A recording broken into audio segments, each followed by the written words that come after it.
Halo guys, kembali lagi ke channel Toya Cinema. Hari ini admin akan melanjutkan alur cerita BTTH episode ke-153. Baiklah, tanpa berlama-lama lagi, langsung saja ayo kita mulai. Scene diperlihatkan Sunner dan Xiaoyan yang berhasil memancing keluar Hunya dan Hunli. Sunner pun berkata, persis dengan perkataan Xiaoyan, tubuh energi tingkat 9 yang begitu langka, mana mungkin kalian berdua tidak mau. Kenapa kali ini tidak ada pergerakan? Pasti dikarenakan telah merencanakan sesuatu. Xiaoyan pun ingin mengakhiri masalah dengan Hunya dan Hunli. Hunya pun berkata, Xiaoyan, serangan dadakan tadi hanya untuk menghemat tenaga. Jika ingin bertaruh dengan nyawa, siapa hidup dan mati masih belum diketahui. Hunli pun meremehkan kekuatan Xiaoyan yang hanya berada di Douzun bintang ke-6. Dan dirinya yakin dapat membunuh Xiaoyan dengan mudah. Xiaoyan pun berkata, nampaknya sudah kehilangan satu tangan masih belum membuat kalian sadar perbandingan kekuatan kita. Hunli kesal dan ingin membunuh Xiaoyan hari ini juga. Xiaoyan pun mengeluarkan serangan ke arah mereka berdua.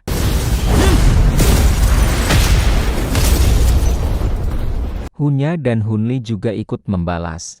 Dilanjuti Sunner yang menyerang ke arah Hunya. Hunya pun berkata bahwa dirinya akan melawan Sunner dan menyuruh Hunli menghabisi Xiaoyan. Hunli pun menyerang ke arah Xiaoyan dan saling beradu serangan.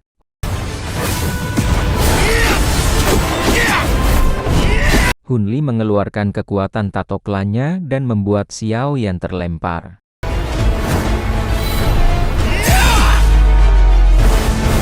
Hunli mengatakan kepada Xiaoyan bahwa bisa memaksanya menggunakan tanda klan Hun. Sudah bisa dianggap keberuntunganmu.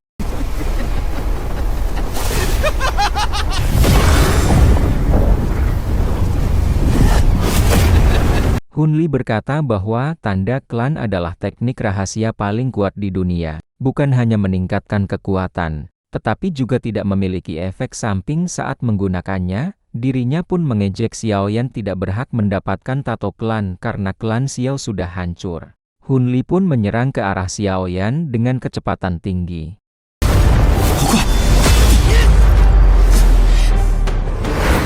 Xiaoyan pun berhasil menghindari semua serangan Hunli.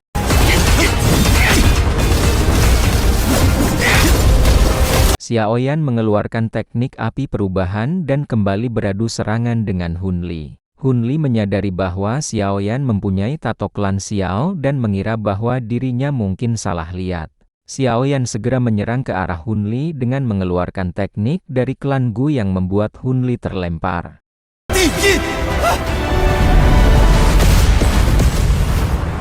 Hunli pun mengeluarkan sebuah teknik raksasa untuk menyerang Xiaoyan. Xiaoyan mengeluarkan boneka iblisnya untuk melawannya. Raksasa yang dikeluarkan pun dikalahkan oleh boneka iblis Xiaoyan dengan sangat mudah. Hunli pun terluka dan terheran-heran, mengapa ada boneka iblis yang begitu kuat. Tiba-tiba ada ledakan angin kuat yang membuat mereka berhenti bertarung dan lari dari ledakan angin itu. Xiaoyan pun bertanya dari mana asal ledakan angin kuat itu. Sunner menjelaskan bahwa itu adalah bencana alam yang ada di makam langit. Bahkan seorang Douzun bintang 9 bakal mati jika terkena angin kuat itu. Angin tersebut hanya muncul 10 tahun sekali. Jika mereka berhasil masuk ke tingkat 3, maka akan bisa menghindari angin kuat itu. Orang dari klan Yan pun menyapa Xiaoyan dan Sunner dan memuji kecepatan dari Xiaoyan. Mereka terkejut melihat Xiaoyan yang sudah berada di tingkat Douzun bintang ke-6. Kedua orang dari klan Hun berada di belakang mereka. Xiaoyan pun berkata bahwa dirinya tadi hendak menghabisi orang dari klan Hun, tapi malah digagalkan oleh angin kuat ini. Mereka berencana untuk bekerja sama menghindari ledakan angin itu. Hunya dan Hunli menyusul dari belakang dan berencana menghabisi Xiaoyan ketika masuk ke tingkat 3 makam langit. Scene kemudian diperlihatkan, Gu Chen dan rekan-rekannya yang sedang menunggu orang-orang yang berada di makam langit berkumpul. Tujuan mereka adalah untuk menghancurkan penghalang untuk memasuki tingkat 3 makam langit. Penghalang itu sangat kuat dan akan menghabiskan banyak tenaga jika tidak dihancurkan secara bersama. Kalau mereka terlalu banyak menghabiskan tenaga mereka, maka akan jadi masalah saat berada di tingkat ketiga. Xiaoyan dan yang lainnya pun sampai ke tempat Gu Chen. Suner pun bertanya, ledakan angin kuat sudah mau sampai ke sini, kenapa masih belum masuk ke tingkat ketiga? Qing Yang pun menjelaskan bahwa pintu ini harus dihancurkan secara bersama dan mereka sedang menunggu yang lain berkumpul. Qing Yang menanyakan kabar Suner. Suner melaporkan bahwa dirinya telah berurusan dengan klan Hun selama 1 bulan.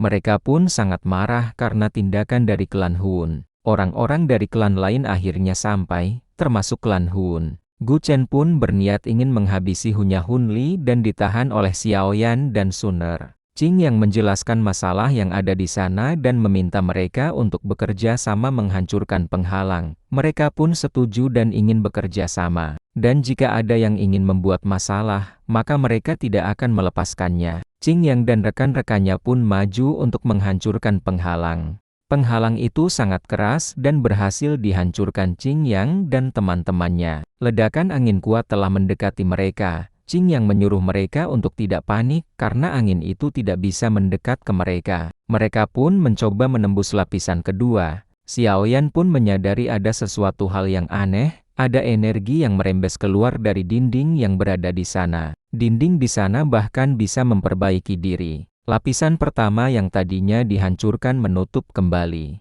Mereka akhirnya menyadari di sana ada serangga penelan kuno dan lapisan energi dibuat oleh serangga itu. Suner pun berkata mungkin badai energi di luar juga ada hubungannya dengan serangga penelan kuno. Oke guys, itulah alur cerita BTTH episode ke-153. Semoga kalian suka dengan pembawaan cerita dari Mimin. Jangan lupa untuk like, komen, share, dan subscribe. Sekian dan terima kasih. Sampai jumpa lagi di episode selanjutnya.